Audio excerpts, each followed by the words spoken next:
I'm Steve Wiggins, and this is the Groundworks Ministries podcast. Today we're reading from the book of Deuteronomy, chapter 31, so let's focus on verses 10 through 13. Moses commanded them at the end of every 7 years, at the time of debt cancellation, during the festival of booths, when all Israel assembles in the presence of the Lord your God at the place he chooses, you are to read this law aloud before all Israel. Gather to the people, men, women, children, and foreigners living within your gates, so that they may listen and learn to fear the Lord your God and to be careful to follow all the words of this law. Then their children who do not know the law will listen and fear the Lord your God as long as you live in the land you are crossing to possess. Deuteronomy 31, verses 10 through 13. Now, Deuteronomy has been described as a book of grace, and it recalls the failings of Israel, and yet it chooses to focus more on their restoration than on the punishment which they had received. Now, chapter 30, the Choose Life chapter, which I taught yesterday, speaks of Israel's restoration to the land before they ever even entered the land for the first time. And that's a pretty gracious and merciful thing, to say the least. Whereas Moses, as a biblical image, represents the letter of the law, his successor Joshua is more representative of God's grace. And as a matter of fact, Jesus' name, Yeshua, is in Hebrew, his name is Yeshua, and his name is a variation of the name Joshua, which means God saves, or Yahweh is my salvation.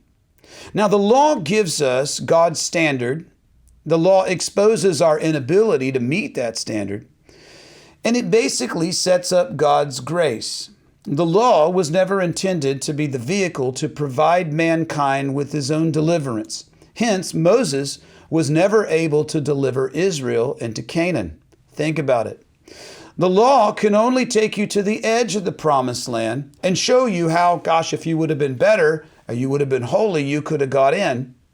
But only grace can lead you in. Ephesians 2, verses 8 and 9. For it is by grace that we are saved through faith, and that not of ourselves. It is the gift of God, not of works of the law, lest any man should boast. Now, obviously, Joshua could be considered a type of Messiah.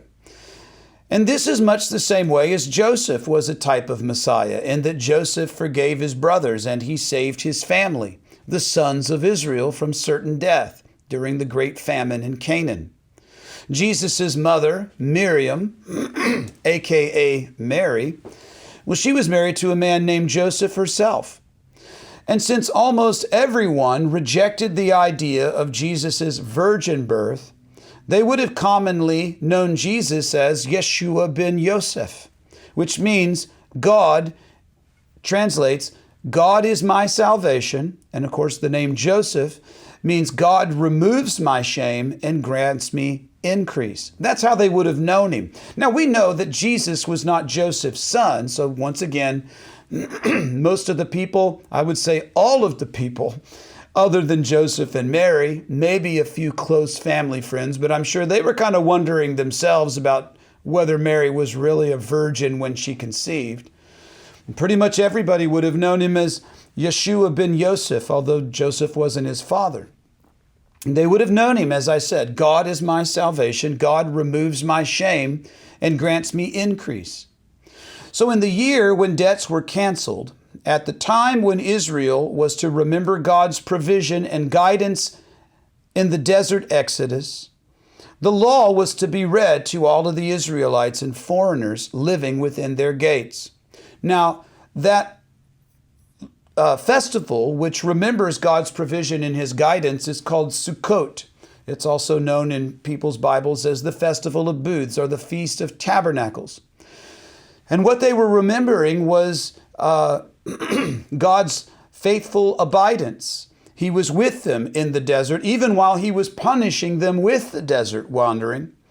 And all the reading of the law recalls all of their transgressions.